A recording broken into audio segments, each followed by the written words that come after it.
To play along with the video, you must stack your deck. The top card for player A should be Lava Axe. Then Scathed Zombies, Goblin Hero, Moon Sprite, Swamp, Mountain, Forest, Willow Elf, Mountain, Coercion, Ogre Warrior, and Monstrous Growth. Don't worry about the order after your first 12 cards. The top card for player B should be Breath of Life, then Windrake, Wild Griffin, Knight Errant, Island, Plains, Eager Cadet, Angelic Blessing, Plains, and Giant Octopus. Again, don't worry about the rest of the deck. Got it? Good. Hello, and welcome to the R&D Center for Magic: The Gathering. Magic is the ultimate battle of wits. There's no board. There's no monitor, no TV screen, no joystick, no special effects. No, it's just you and your friend locked in an intense battle of strategy and wisdom. Object of the game? Total annihilation! Are you wrong? Oh, it sounds simple enough, but magic requires planning, tactics, and savagery. But don't pay any attention to these people. They're just working on an awesome new creature for our game. Today we're going to take you through the basics of Magic. Now in your starter set you'll find 2 decks, play mats, the rule book, and most importantly, the play guide. Now you're going to want to read along with the play guide so you can learn the game. You're not that big on reading, huh? Well, you'll learn the game a lot faster if you read the play guide. Still not interested, huh? Okay, well, you see those 2 guys over there? Well, they're both new to the game, too. See if you can spot the one that did not think it was necessary to use the play guide. Spotted him, didn't you? So, using the play guide, let's go through the basics. These 2 are finished. Bring in the next players. What'd you get us into, man? I don't even know how to play this game. Hey, relax, man. They said it'd be fun. To begin, can everybody hear me? Can you hear me, players? Good. This is your playmat. The wizard illustration represents you in the game. This is your life total. Both of you start with 20. First one to 0 is toast. This is where you put your deck. And this is your discard pile or graveyard. Also, notice some basic rules listed here. Each of you has a deck or library of 40 cards. These are divided into 3 types. Creature cards are your soldiers. Use them to attack your opponent. And when attacked, use them to block. In order to put a creature into play, you must pay for it with land cards. The cost of the creature can be found in the upper right corner. Once a creature is put into play, it stays there until it's destroyed. Land cards like mountain, forest, swamp, plains, or island give you energy. Use them to bring creatures and sorcery into play. The more land you have, the bigger the creature you can play, and the more powerful the spells you can cast. Last are sorcery cards, used to cast spells that help you or hurt your opponent. My personal favorite, by the way, is Hand of Death. Love Hand of Death. But you know, Monstrous Growth is pretty good, too. So far, so good? Yeah, no problem. 3 types of cards. Land is your energy, creatures are your soldiers, and sorceries are the unexpected. Very good. Now, normally you shuffle the cards before a match, but for this one game, we've, how would you say, sort of stacked the deck. So please, do not shuffle your cards. There are 5 colors of Magic. Which one of you has the deck with black, red, and green cards? All right, you'll be player A, and that means that the other player must have the white and blue cards, making him player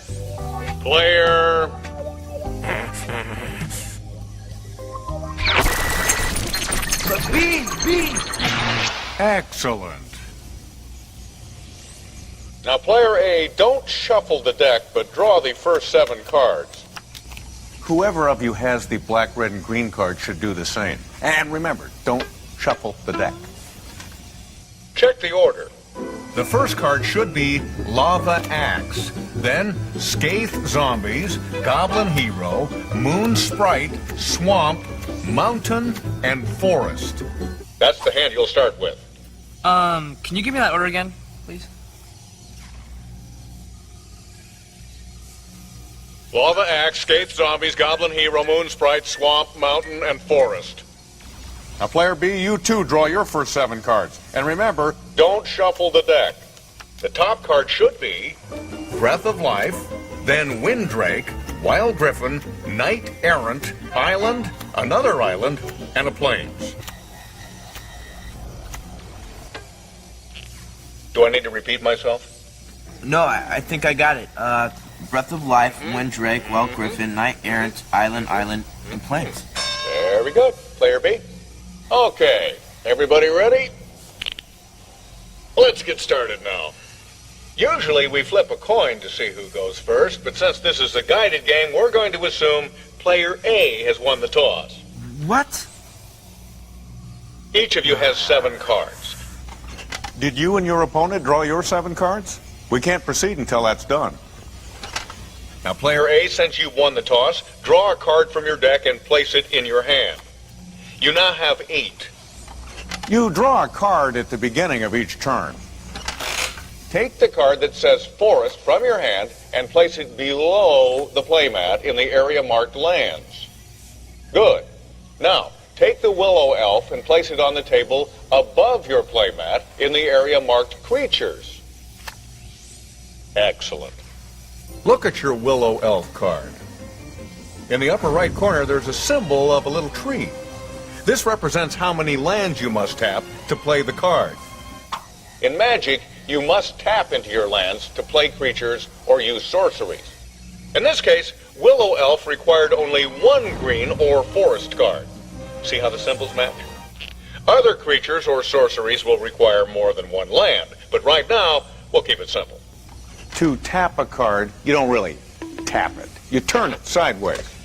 So, Player A, turn your forest card sideways. And who's ever Player A at home should do the same. Now, you can't attack with a creature on the same turn you play it. So, you're done, Player A. Say done. Done. Some players knock to show they're done. Me? I like to do a little laugh.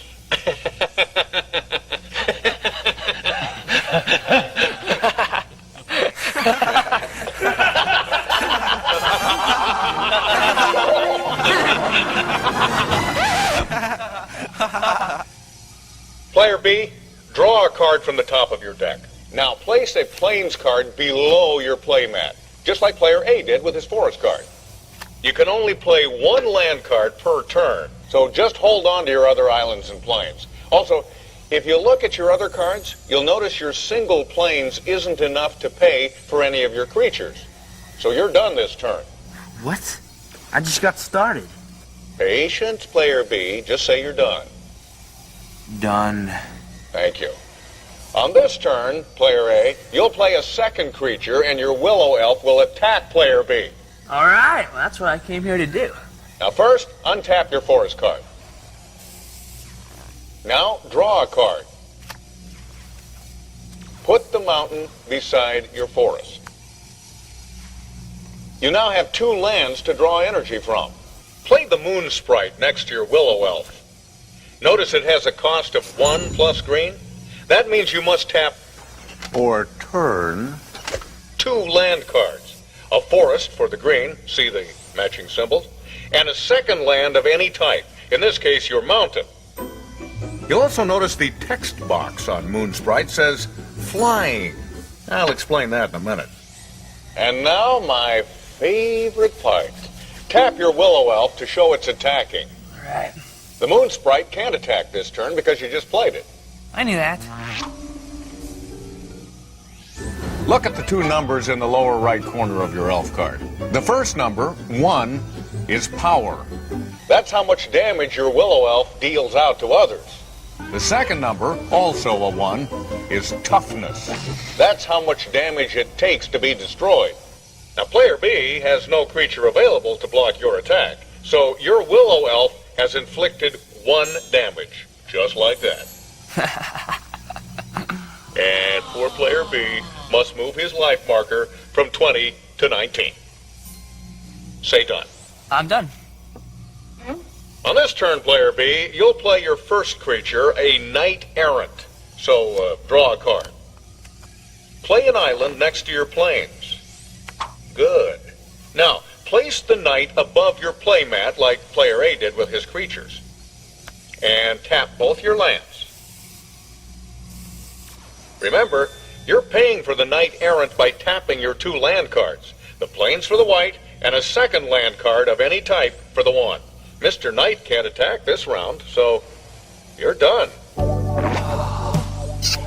I said you're done. Player B. Done! Yeah, well done if you don't pay attention. All right, player A, on this turn you'll play a 3rd card. Then your moon sprite will attack. Let's see what that looks like. First, untap your forest, mountain, and willow elf. Next, draw a card. Play the swamp.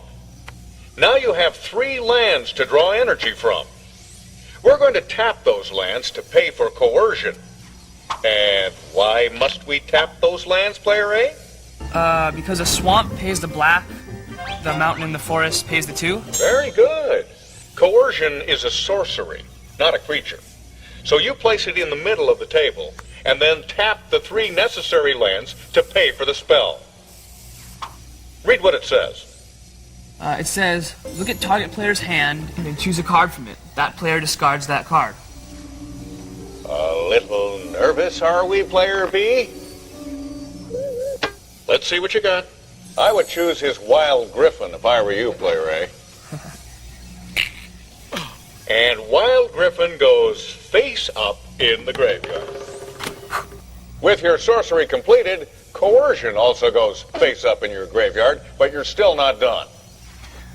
Player A, you now have the option of attacking or not.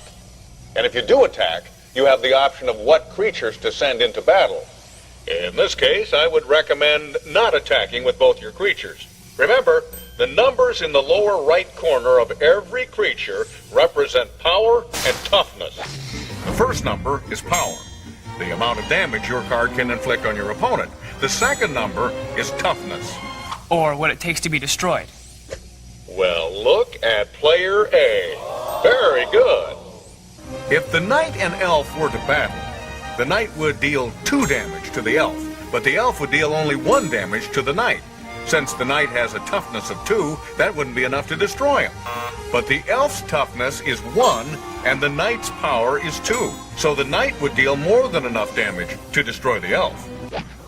Now, since you brilliantly decided not to have your elf join the battle, look at your moon sprite card.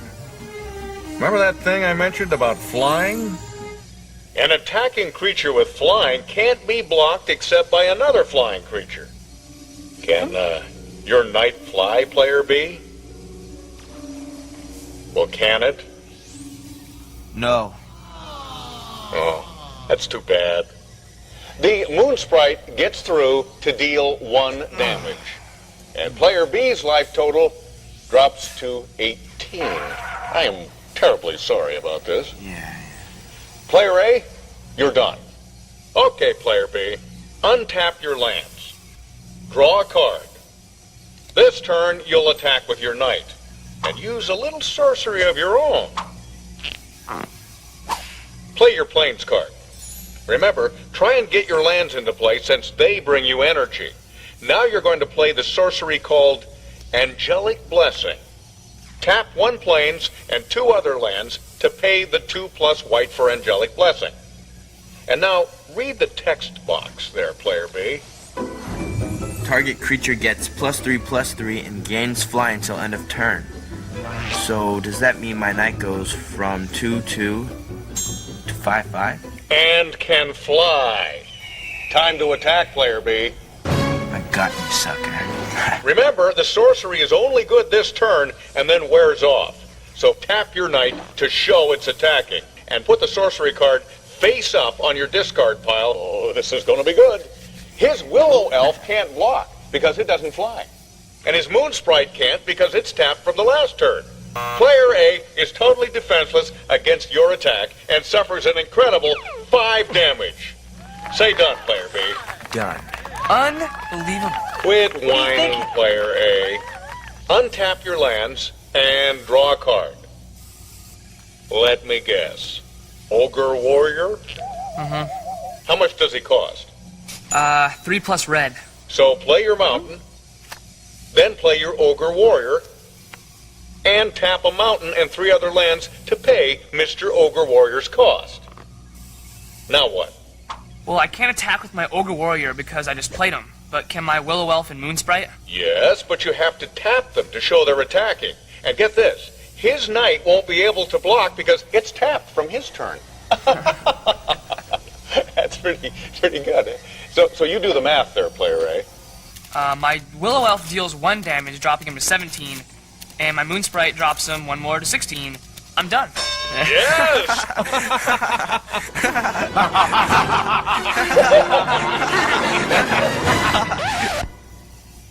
Okay, Player B.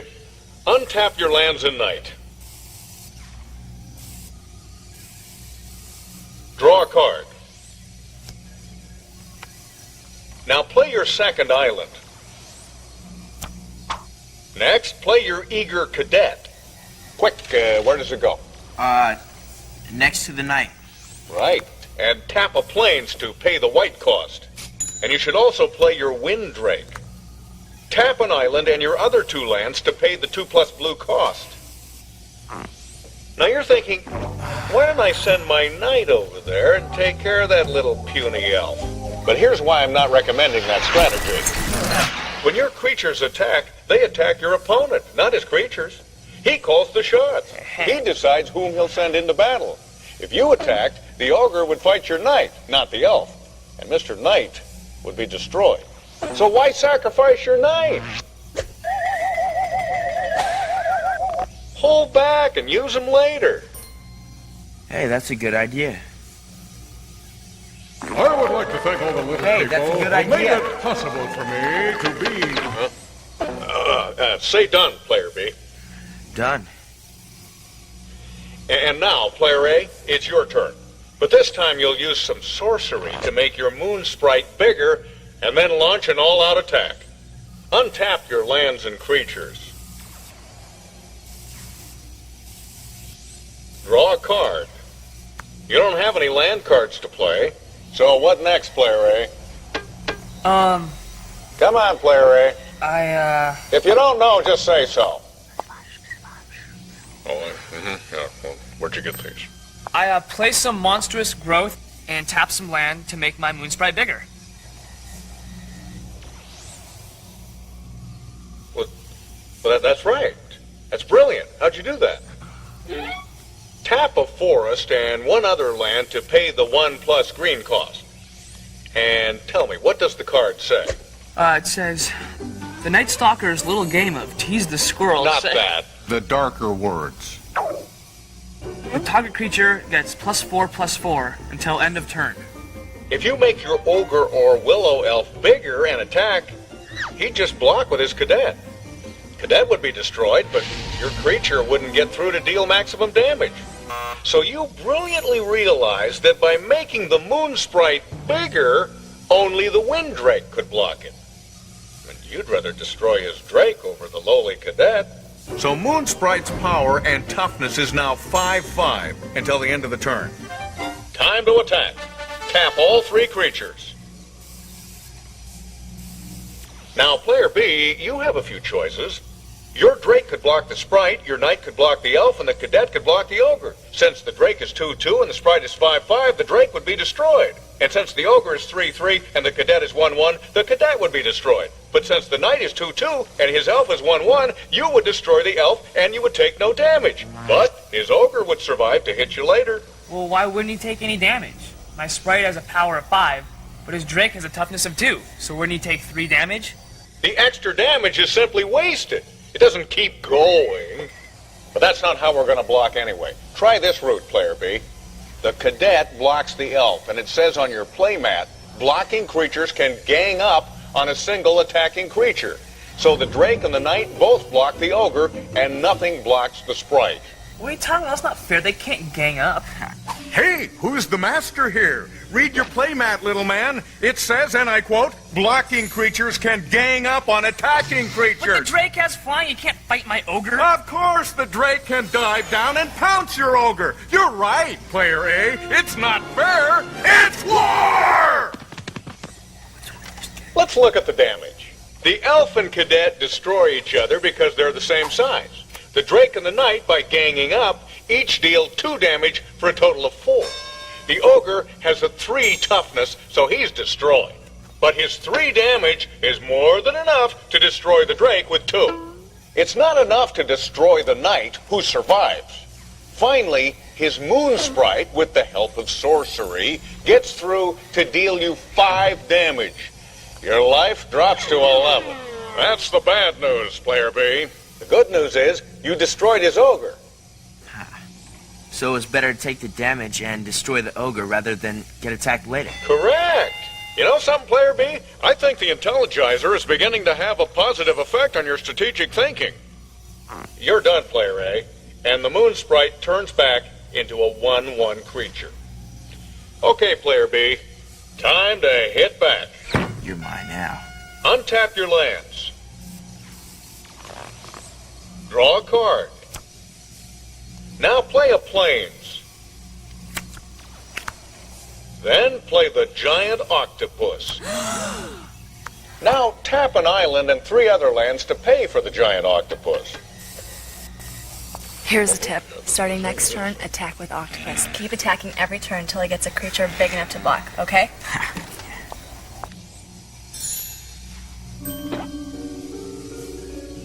So what do you do for the rest of this turn, Player B? Player B. Player B!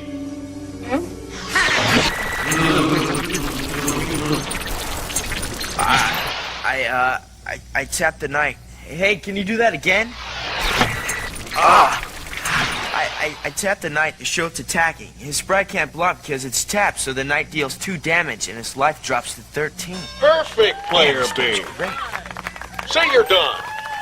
Done. I think you two have it figured out. We'll just leave you alone now to continue playing out the game. And thank you very much for helping us today.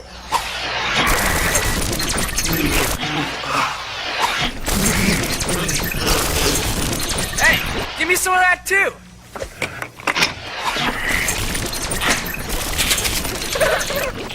Well, I hope you enjoyed our little demonstration. In time, you'll have mastered the game and be ready to add or subtract cards to create a deck that suits your particular strategy. And since we're always inventing new cards, the game is always changing. With themed decks and booster packs, you never know what new awesome power you'll discover. And some of these cards are becoming quite collectible. So open up your mind and your imagination with Magic the Gathering from Wizards of the Coast!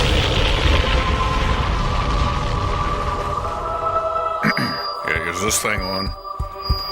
Step up your game with Magic Starter Theme Decks. Theme decks and booster packs allow you to construct your own personal deck, so you can crush opponents like tin cans in an alley. Maybe get good enough to do your own video, like me. Or maybe even get good enough to play in the big leagues. It's been an exceptional year for American players. Unlike previous years, they've taken home the top prize in every major pro tournament. The Windy City, Chicago, welcomed the first Pro Tour featuring the extended constructed format. Newcomer Randy Buehler made a splash debut, defeating veteran competitor, Oh my God. David Mills.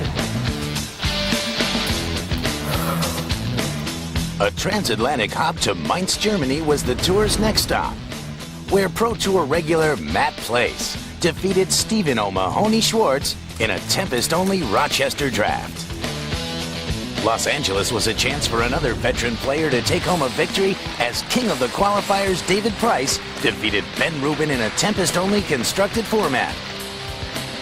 Then the road led to New York City, where yet another Pro Tour staple, John Finkel, proved his mastery of Tempest Stronghold Booster Draft by defeating Dominic Krapishitz.